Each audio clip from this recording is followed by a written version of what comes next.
नमस्कार विद्यार्थी मित्रांनो, ऑनलाईन सरजी यूट्यूब चॅनलवरती आपलं स्वागत आहे. विद्यार्थी मित्रांनो, आज आपण वर्ग 10वा विषय मराठी व्याकरणातील समास हा पाठ्यघटक अभ्यासणार आहोत. मराठी व्याकरण समास. आपण नेहमीच एकमेकांशी बोलताना बोलीभाषा व प्रमाण भाषा यांचा वापर करतो आणि भाषेत जोड शब्दांचा वापर करतो. दोन शब्द एकत्र येऊन एक जोड शब्द बनतो. जर एका वाक्याचं काम एका शब्दात होत असेल तर आपण पूर्ण वाक्य बोलायच्या किंवा लिहायच्या फंद्यात पडत नाही. उदाहरणार्थ, पुरण घालून तयार केलेली पोळी असं म्हणण्यापेक्षा पुरणपोळी असा शब्द आपण प्रयोग करतो, किंवा चार कोणांचा समूह असं म्हणण्यापेक्षा चौकोन असा शब्द प्रयोग आपण करतो. अशा प्रकारच्या अनेक शब्दांचा वापर आपल्या बोलण्यात आणि लिहिण्यात वापरतो.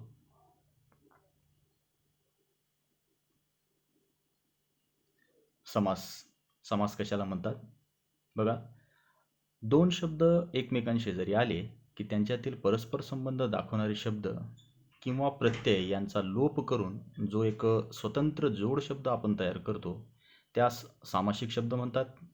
हा सामासिक शब्द तयार करण्याच्या पद्धतीला समास असं म्हणतात.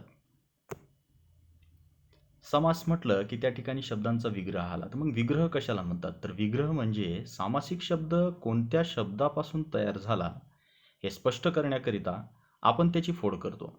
या फोड करून दाखवण्याच्या पद्धतीला विग्रह असे म्हणतात. विग्रह म्हणजे कमीत कमी शब्दात सामासिक शब्दांचे केलेलं स्पष्टीकरण. समासाचे प्रकार. वर्ग 10वी करता समासाचे स्क्रीनवर दिसणारे हे जे पुढील 4 प्रकार आहेत ते समाविष्ट करण्यात आलेले आहेत. ते 4 प्रकार कोणते? नंबर 1 अव्ययी भाव समास, नंबर 2 तत्पुरुष समास, नंबर 3 द्वंद्व समास आणि चौथा प्रकार बहुव्रीही समास. समासाचे नाव, प्रधानपद, उदाहरण. पहिला प्रकार अव्ययी भाव समास. या समासामध्ये पहिलं पद हे प्रधान असतं. उदाहरणार्थ पदोपदी, आजन्म. दुसरा प्रकार तत्पुरुष समास. तत्पुरुष समासामध्ये दुसरे पद हे प्रधान असतं. उदाहरणार्थ पोळपाट, क्रीडांगण. तिसरा प्रकार द्वंद्व समास. या समासामध्ये दोन्ही पदे प्रधान असतात. उदाहरण म्हणून निंदास्तुती, नरनारी. चौथा प्रकार आहे बहुव्रीही समास. या समासाच्या प्रकारामध्ये अन्य पद हे प्रधान असतं. उदाहरणार्थ चंद्रमुखी. पहिला प्रकार समासाचा आपण अभ्यासूयात, अव्ययी भाव समास. मग अव्ययी भाव समासाची व्याख्या काय आहे? ज्या सामासिक शब्दातील पहिलं पद बहुधा अव्यय असून ते प्रमुख असते व ज्या सामासिक शब्दाचा वापर क्रियाविशेषणासारखा केलेला असतो त्या समासाला अव्ययी भाव समास असं म्हणतात. उदाहरणार्थ दिवसेंदिवस हा सामासिक शब्द आहे. त्याचा विग्रह काय होईल? प्रत्येक दिवशी. विनाकारण, कारणाशिवाय. यथाक्रम, क्रमाप्रमाणे. रस्तोरस्ती, प्रत्येक रस्ती. हरघडी, प्रत्येक घडी. या ठिकाणी स्क्रीनवर तुम्हाला दिसत असेल की सामासिक शब्द आणि त्या सामासिक शब्दाचा विग्रह काय होईल. यानंतरचा समासाचा प्रकार आहे तत्पुरुष समास. बघा, ज्या समासातील दुसरे पद महत्त्वाचे असून अर्थाच्या दृष्टीने गाळलेला शब्द किंवा विभक्ती प्रत्यय समासाचा विग्रह करतेवेळी घालावा लागतो त्यास तत्पुरुष समास असे म्हणतात. उदाहरणार्थ क्रीडांगण, क्रीडेसाठी अंगण. राजकन्या, राजाची कन्या. तत्पुरुष समासाचे काही उपप्रकार आहेत. तत्पुरुष समासाचे प्रमुख 3 उपप्रकार पडतात जे आपल्याला स्क्रीनवर दिसत आहेत.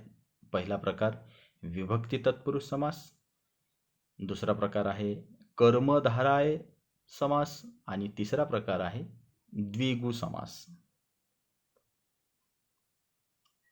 तर पहिला प्रकार आपण अभ्यासूयात, विभक्ती तत्पुरुष समास. बघा, विभक्ती तत्पुरुष समास कशाला म्हणतात की ज्या तत्पुरुष समासात कोणत्या तरी विभक्तीचा किंवा विभक्तीचा अर्थ व्यक्त करणाऱ्या शब्दयोगी अव्ययाचा लोप करून दोन्ही पदे जोडली जातात, त्यास विभक्ती तत्पुरुष समास असं म्हणतात.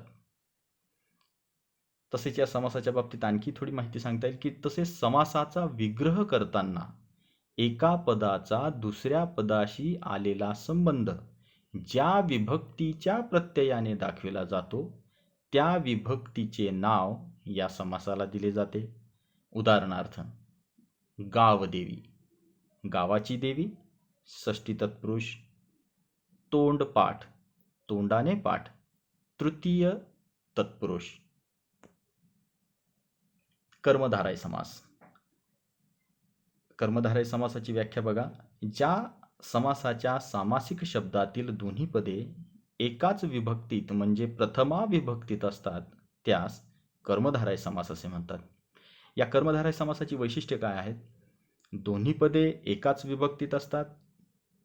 नंबर 2, कधी पूर्वपद विशेषण असतं, उदाहरणार्थ पितांबर. तिसरं वैशिष्ट्य आहे की काही उत्तरपद म्हणजे दुसरे पद विशेषण असते, उदाहरणार्थ घननीळ. चौथं वैशिष्ट्य आहे कधी दोन्ही पदे विशेषण असतात, उदाहरणार्थ पांढरा शुभ्र. त्यानंतरचं वैशिष्ट्य आहे कधी पहिले पद उपमान तर कधी दुसरे पद उपमान असते, उदाहरणार्थ कमलनयन, नरसिंह. आणि यानंतरचं वैशिष्ट्य आहे की कधी दोन्ही पदे एकरूप असतात, उदाहरणार्थ विद्याधन. आता या समासाची काही उदाहरणं आणि त्या सामासिक शब्दाचा विग्रह कसा होईल त्याची उदाहरणं आपल्याला या स्क्रीनवर दिसत आहेत. बघा, बालमन, बाल असे मन.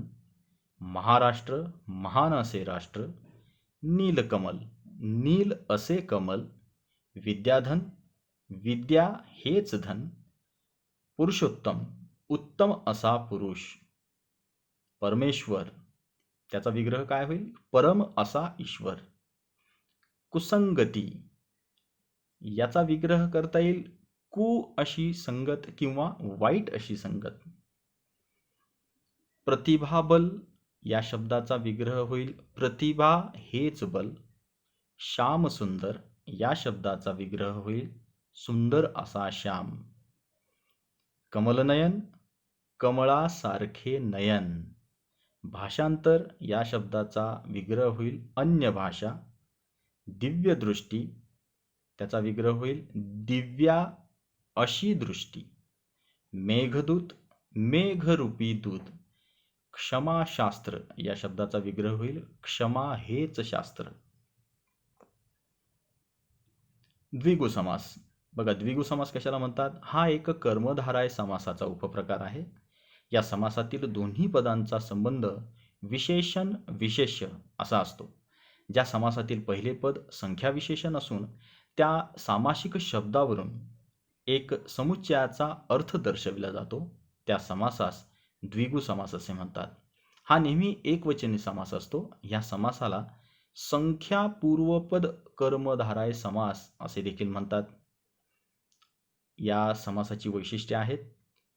नंबर 1, द्विगु समासात पूर्वपद संख्यावाचक असतं. म्हणजे या समासामध्ये जे उदाहरण दिलं जातं तर या उदाहरणामध्ये जो पहिला शब्द असतो तो संख्या विशेषणाचा असतो, म्हणजे संख्या दर्शवणारा शब्द असतो.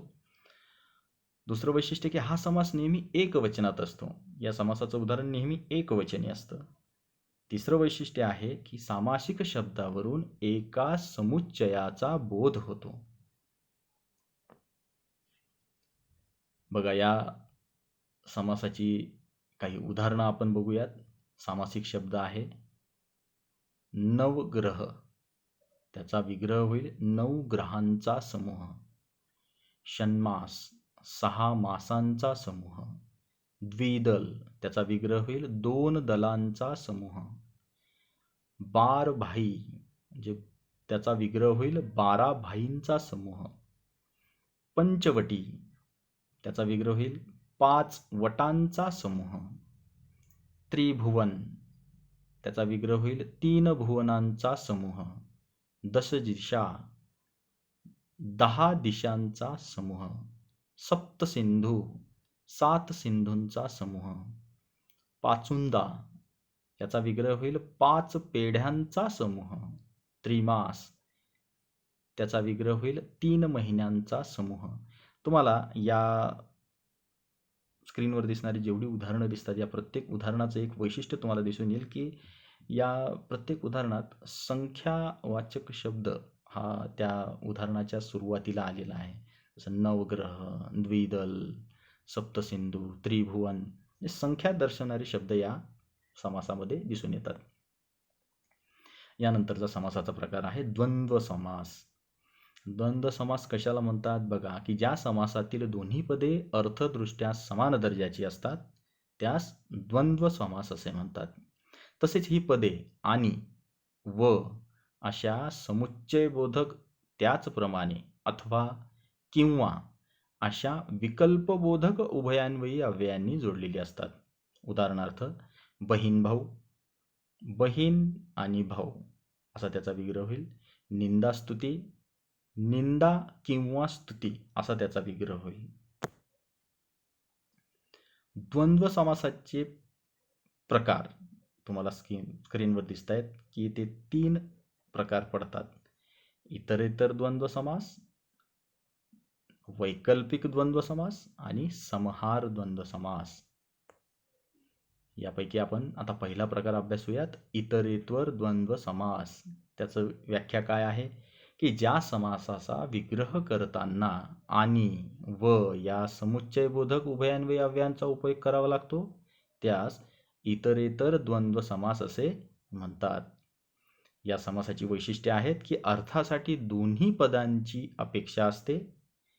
या समासाचा विग्रह करताना आणि व ही समुच्चयबोधक अव्यय घालावी लागतात. याची उदाहरणं आहेत की मायलेक, माय आणि लेक. लुळा पांगळा, लुळा आणि पांगळा. वृक्षलता, वृक्ष आणि लता. सुठ साखर, सुंठ आणि साखर. वैकल्पिक द्वंद्व समास, ज्या समासाचा विग्रह करताना अथवा किंवा वा या विकल्प दाखवणाऱ्या उभयान्वयी अव्ययांचा उपयोग करावा लागतो त्यास वैकल्पिक द्वंद्व समास असे म्हणतात. उदाहरणार्थ कमी अधिक, कमी किंवा अधिक. स्पृश्यास्पृश्य, स्पृश्य किंवा अस्पृश्य. याची वैशिष्ट्य, या समासात एकाच प्रधान पदाची अपेक्षा असते. आणि दुसरं वैशिष्ट्य की समासाचा विग्रह करताना वा किंवा अथवा या विकल्पबोधक उभयान्वयी अव्ययाचा वापर केला जातो.